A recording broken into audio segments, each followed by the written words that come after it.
ಮಜಾ ಭಾರತ ಮತ್ತು ಗಿಚ್ಚಿ ಗಿಲಿಗಿಲಿ ಮೂಲಕ ಮನೆ ಮಾತಾದ ಹಾಸ್ಯ ಜೋಡಿ ಶಿವಕುಮಾರ್ ಮತ್ತು ಮಾನಸ ಗುರುಸ್ವಾಮಿ ಇದೀಗ ನಿಶ್ಚಿತಾರ್ಥವನ್ನ ಮಾಡಿಕೊಂಡು ದಾಂಪತ್ಯ ಜೀವನಕ್ಕೆ ಕಾಲಿಡಲು ರೆಡಿಯಾಗಿದ್ದಾರೆ.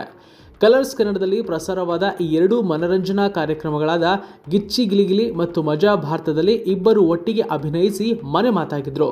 ಕುಟುಂಬದವರ ಹಾಗೂ ಆಪ್ತ ಸ್ನೇಹಿತರ ಸಮ್ಮುಖದಲ್ಲಿ ನಿಶ್ಚಿತಾರ್ಥವನ್ನ ಆಚರಿಸಿಕೊಂಡಿದ್ದಾರೆ.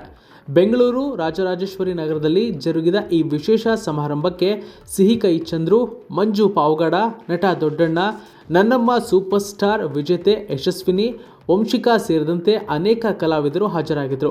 ಇವರಿಬ್ಬರು ಜಸ್ಟ್ ಫ್ರೆಂಡ್ಸ್ ಎಂದೇ ಹೇಳಿಕೊಂಡು ಬಂದಿದ್ದ ಈ ಜನಪ್ರಿಯ ಜೋಡಿ ಕೊನೆಗೂ ತಮ್ಮ ಸಂಬಂಧಕ್ಕೆ ಅಧಿಕೃತ ಮಾನ್ಯತೆ ನೀಡಿದೆ. ಗಿಚ್ಚಿ ಗಿಲಿಗಿಲಿ ಮತ್ತು ಮಜಾ ಭಾರತ ಕಾರ್ಯಕ್ರಮಗಳ ಮೂಲಕ ಅಪಾರ ಅಭಿಮಾನಿಗಳನ್ನ ಸಂಪಾದಿಸಿದ ಇವರ ಜೋಡಿಯ ಬಗ್ಗೆ ಸಾಮಾಜಿಕ ಜಾಲತಾಣಗಳಲ್ಲಿಯೂ ಆಗಾಗ ಚರ್ಚೆಗಳು ಆಗ್ತಾ ಇದ್ವು.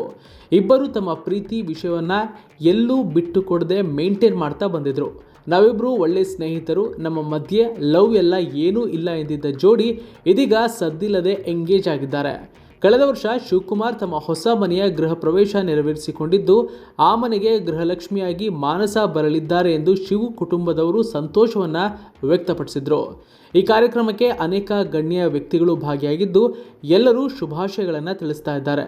ಇನ್ನು ಈ ಜೋಡಿ ಮದುವೆ ದಿನಾಂಕವನ್ನು ಹೇಳಿಲ್ಲ, ಆದರೆ ಅತಿ ಶೀಘ್ರದಲ್ಲೇ ಈ ಜೋಡಿ ಸಪ್ತಪದಿ ತುಳಿಯಲಿದೆ.